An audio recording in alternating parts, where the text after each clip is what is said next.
Hey guys, Jack Griffin here, and welcome to a new video.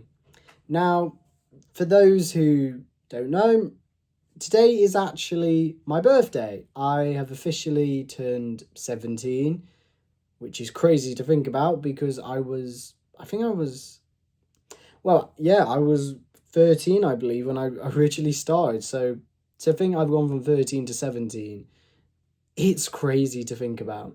But to those watching, particularly Adam and Lucas, thank you for the birthday messages that have been sent to me. They've been really lovely. So thank you to Adam and Lucas for doing that. There are probably going to be some other people I know watching this. So thank you to you guys. And I mean, I obviously have had videos made for me. Adam and Lucas have both done videos for me, which thank you guys for those. But I wanted to chip in myself and make a birthday video as well. Well, the thing is though, it's not really a birthday video, it's just a video that takes place on my birthday. But I decided to do something unique, something that's never been done before. Today I'm reviewing a Beast Quest book, but it's not a book from the main series. It's also not a special. It's not a Sequest book. It's not a Sequest special. And by the way, they are coming. I actually, like I said, I've mentioned this before. I now have all the Sequest specials, so I will be able to review them when the time comes. But yeah, I'm not reviewing a book in the main continuity of Beast Quest, because this book is actually a World Book Day book. And there are some uncertainty of whether this book is canon to Beast Quest or not, since it is confusing of where to put it in the timeline. I personally consider this book canon because one of the characters in it, two, working out roughly when it takes place through clues in the book, and three, because if it is, it's a very nice ending to those two particular characters that appear in this book. Today, I'm going to be talking about Sephir the Storm Monster. So like I said, this was a World Book Day book, and this came out in 2009, the year I was born. And yeah, like I said, it's never been reviewed by anyone, so I guess I'm setting a record. So yeah, I'm basically going to be talking about the book, like the plot, there isn't much to, I will admit, there isn't much to Sephir to really do a proper Beast review on him. But I will say, I'm just going to talk about the book overall, and I will say it is a very short book. In terms of like actual chapters, there's only 5 in here. And even then, like back in Prime Beast Quest in the early days, they're a little bit shorter than main chapters in the main books. But yeah, so today we're going to talk about it. So, what is the plot for this book? Basically, there is this Book of Worlds. It's a Book of Worlds. It's an ancient book, and basically, every generation, the Master of the Beasts faces an evil. He picks one of the 6 beasts of Avantia to go up against a rival, and whoever wins gets the Book of Worlds. Now, bear in mind, this is when Tom hasn't become Master of the Beast, but he's going to fight anyway. I do think they do give a genuine reason why he's fighting, but also because, well, Avantia actually doesn't have its Master of the Beast as of yet. Well, it possibly does. Maybe. But yeah, so Tom basically has, with Eleanor and Storm and Silver, has to pick a beast to go up against his rival. Tom picks Furno, which I have to say is a very good choice out of the 6 beasts. A beast to help you out. Furno is a very good choice. I And the rival he's going up against is none other than Seth. Yep, Seth is back in this book. Now, you may remember Seth turned into Sting in the book, and we never heard from him since then. We don't know if he died, we don't know if he got crushed or if he bled out, we don't know if he got away. We do not know. The ending to that book is suspicious, but here he is hit fine and he's in his human form. So this is where the continuity starts going a bit, but I will explain in a bit. So he has to face Seth. Seth, his beast, is none other than the combined of 3 beasts brought back to life. None other than Claw, Vipero, and Trillian from Series 2, and they combine to make this super beast, which I have to say, for a beast, looks cool. It's basically Vipero's body with claws, arms, and Trillian's 3 heads. Looks sick, by the way. Looks very cool. Very cool. It's basically the combined powers of those. However, joining Seth on the battlefield is none other than his sister, Sephir. This is where the continuity once again comes around, because Sephir, this is the second appearance of Sephir after Spyros, which Sephir vowed revenge, and in the main timeline, we never saw her again after that, so kind of aged a bit badly, but this is why I think this book does help. But once again, I'm going to come back to that in a bit. But the main threat here is Sephir, the storm monster, who is basically Malvel in a tornado form, and he tries to snatch the Book of Worlds. Tom fights against Sephir, destroys the orb, which is basically its life inside, defeats the beast, and that's it. The book wraps up. Seth and Sephir beg for mercy, saying it was all Malvel's doing, and Tom forgives them and makes them promise never to return to Avantia, and Furno takes them home. And that's the end of those 2. And that's it. That is literally the book. They get the book back, Aduro thanks them, and that's where the book ends. It's a very short story. You can get through this in I'm not even joking. You probably could get through this in 5 minutes. It is a very short story. But I think it has more impact on the Beast Quest lore than it should. The book overall, it's good. I can't really rank it. It's, like I said, it's a World Book Day book. It's a 5-chapter long story. Those chapters themselves feel like they're shorter than mainstream books.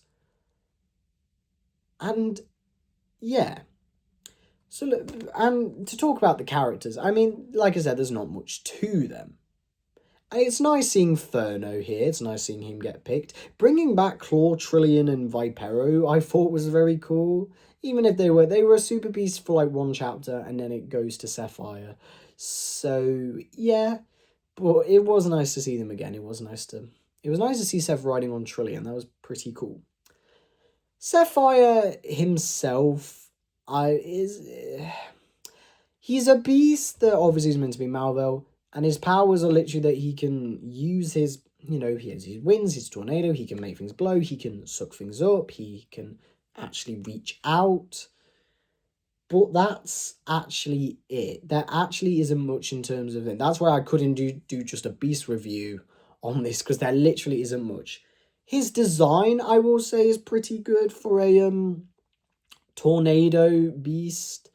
In terms of stormy elements, we haven't had that apart from literally Thoron the Living Storm. But Sephir himself, it's a one and done thing. He's defeated very quickly, and yeah. So there isn't really much to say about the actual title star himself. The main thing about this book, though, that does make it quite good, is Seth and Sephir. Seeing them not only come back, but, working together, that was really cool. It was nice to see the sibling dynamic between them, and there actually is. Now, obviously, this book, in terms of whether it's canon or not. Now, let me explain why I consider this book to be canon. So, obviously, like I said, Trillian, Claw, and Vipero come back. They were in Series 2, and obviously the end of Series 2 led right into Series 3. So there's no way that obviously this book can take place between Series 2 and Series 3. I consider this book to either take place after Series 3 and before Series 4, before Taladon comes back, because remember, Master of the Beasts, he couldn't fight. If Taladon had come back, I was going to say also it might have been after Series 4 and just before Tom goes on his next big adventure, obviously to Gwildor. And I also thought Gwildor was actually mentioned in this book, which gave me a reason to put it between before Series 4 or after Series 4, because it said that for some reason, I thought the book mentioned that Tom hadn't been to Gwildor yet, so it can't take place afterwards.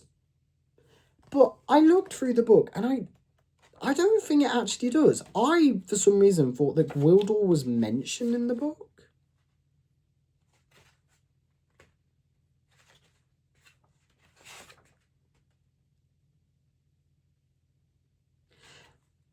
And I've also just remembered, there's a prologue in this book, which is basically just about,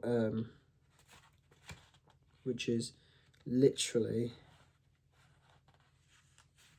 it's literally about,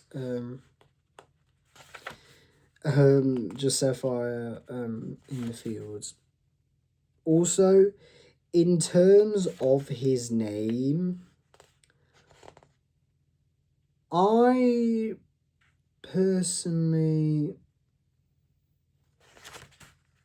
quote unquote, his name, I think it is Sephir. I think it seems that's how it's pronounced, and also just, And I'll be honest, I thought that,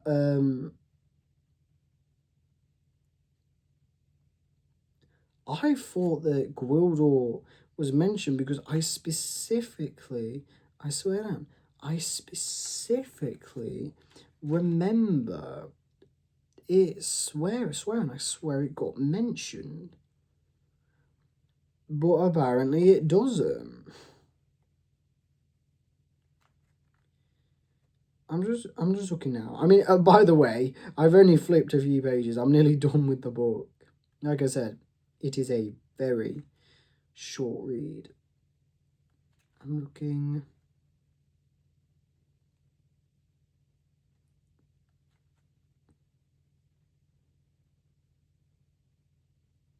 Oh yeah, it does.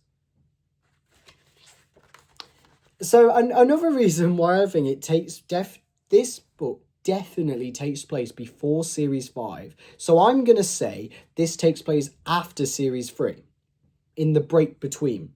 Because also, if Taladon had come back as Master of the Beast, surely he would have took part in this. So that's why I think this takes place after Series 3. And I remember, it does get mentioned. Look there. I can see it, actually. Gwildor. Places like Gwildor, Boltland, and Marrowmore, which the other two have never been mentioned since. But Gwildor, obviously, we know. And then it says, could it be that these lands have beasts of their own? So Tom has not been to Gwildor yet, which means it takes place, like, I'm going to gamble, it is after Series 3. The second reason, obviously, well, Seth. Obviously, at the end, we don't know what happened to Seth at the end of Sting. But I like to imagine, and I can definitely see some arguments as to why, but Malvel did eventually turn him back into Seth after Seth did some deeds for him. That's why I think it explains Seth being in his human form and not still Sting. Now, the question obviously you could say is why would Seth still work for Malvel? Well, even as Sting, he was still working for Malvel guarding Arcta. So yeah. Also, like I said, Sephrina's in this. So now we get to see them. It's basically her versus Eleanor and Tom versus Seth.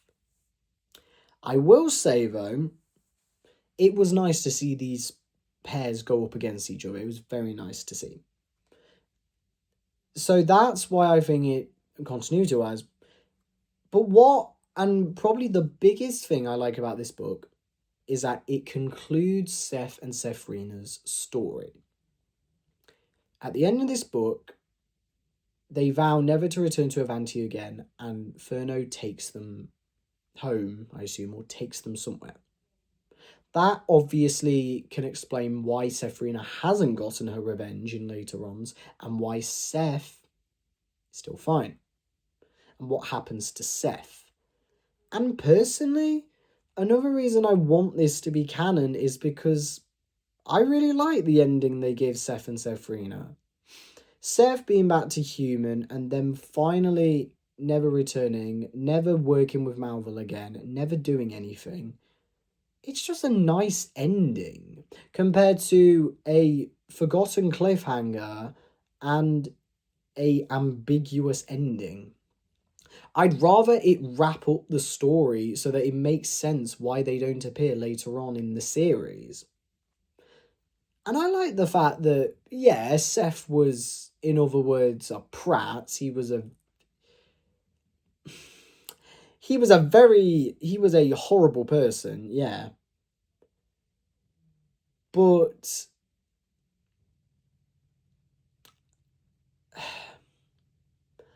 I do like the fact that they get to, live, like, well, I assume, live in peace, and they get to, they beg not to do, and they get to go off and just live their lives.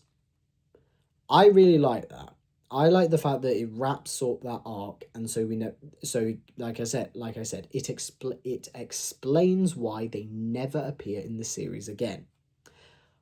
That's why that is the best thing about this book, because it wraps up Seth and Sephrina's stories, and I'm glad. That's why I not only want this book to be canon. That's why I definitely consider it canon.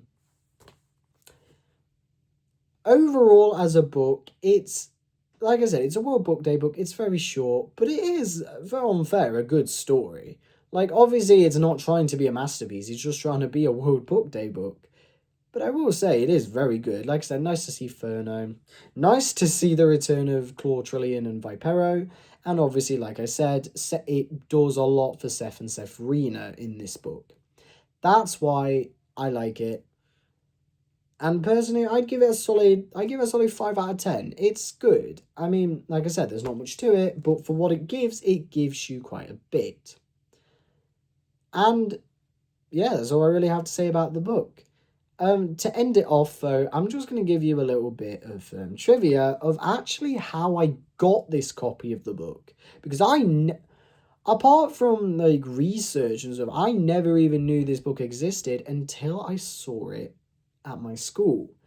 Basically, in year 6 in primary school, we had World Book Day, and everyone donated a book. They brought a book in, and you got to pick one book and just keep it. And this was actually donated by someone in my class called Mason. I do know him. He actually went to my secondary school. Mason donated this book. So thank you, Mason. He's never going to see this book. Thank you, Mason. And basically, in year 6, I don't know, I can't believe I'm going to admit this. So yeah, you brought in a book and you got to take one and keep it. I originally picked The Hound of the Baskervilles by Sherlock Holmes, because I thought, oh, it looks pretty cool. And then I saw this book, and I was like, oh no, can I go and swap it? And for some reason, the teacher wouldn't let me swap it, so I was annoyed. And so at lunch, I went down to the class, and I said I had to get my coat. Because in all fairness, I did actually have to get my coat. And I saw the book on the table. This book was still there with the rest of the books that hadn't been taken. So I decided, and I can't, and I'm just going to admit it. I decided to steal the book, or at least take it, so that I could have it. So literally under my coat, went and got it. I walked out of the classroom so suspiciously, but in all fairness, the teacher was just at her desk doing stuff. I don't think she even picked me up. Ran up the stairs to my locker where my bag was, put it in my bag, zipped it up, took it home. I got it out ready. I felt so good that I pulled it off. Me stealing this book back in year 6 is the only reason why I have it. This is the book. I've had this book since year 6. That's how much it is. Like, oh my god. So yeah, that's how I come to have this copy in my possession. I stole it from my school. But yeah, so just that was a little bit of fun trivia just to end it off with. But yeah, that was Sephir the Storm Monster, everyone. A book that I personally do consider canon. I think it's a nice little solo entry in Beast Quest. And it's one that does the characters of Seph and Sephrina very well. But without further ado, just before I do go out, because I've just remembered something. Just before I go, there is going to be a Beast Quest video coming up on the channel. But it's not a book review. A little birthday present that I asked for, and I'm going to be I decided to see, because people have complained about this, and I thought it can't be that bad, so I'm going to give it a whirl. The Beast Quest PS4 game, which I've checked, it works on my PS5, so I'm gonna play this game. People have complained about this game. They said it's crap, but I'm gonna play it. I'm gonna see if it's really that bad.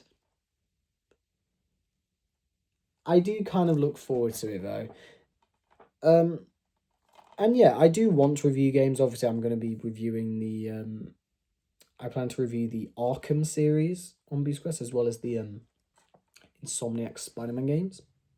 So cool. I can't wait for Wolverine that comes out. I think it's September. Comes out this year. As well as in May, the 007 First Light game comes out. I'm going to be reviewing some games on this channel because I do like games and also, new content. But yeah, I'm actually very proud that I managed to get this because I swear the copies aren't that... I don't know if they're common to get. It's a game that I don't think you can really... like, just search up, purchase, and you'll get, like, a bunch of things that you can get. I've played the Beast Quest mobile game, and I thought that was good. It was glitchy. There's a lot of bugs and glitches in the game, but apart from that, it's all right. I used to have fun. I played it a lot back in the day. And last year, I literally re-downloaded it just to get it. But I'm glad I still have it because you can't actually. This is just a thing on the App Store on mobile. You can't actually get the game anymore. You can't download it. So if I delete that, well, I'm guessing. Probably, most likely, if I delete that, it's gone forever. I'm not gonna play again. I'm not gonna get it back. So I am glad that I at least have it. So yeah, I'm gonna be playing this. I'm actually gonna start playing it in a bit once I've got this video uploaded. I'm gonna be playing it the next few days, and then I'm gonna be doing a review on it because I want to see how bad it actually is. I have seen some clips of it. Some of the voice acting, yeah, I will admit, is a bit. Also, and it's not a 100% like accurate full on book adaptation. There are quite a lot of changes in the book, but I look forward to it anyway. It's gonna be a journey. But with that being said. Oh god, that is all for this time. Thank you guys so much for watching. If you do want to wish me, I mean, it's not too late, and even if it's a day late, I won't mind. If you want to wish me happy birthday down in the comments, you're very welcome to. Thank you so much for watching, and thank you to Lucas and Adam for the amazing videos and the birthday messages. I appreciate you guys so much, and I'll see you all next time.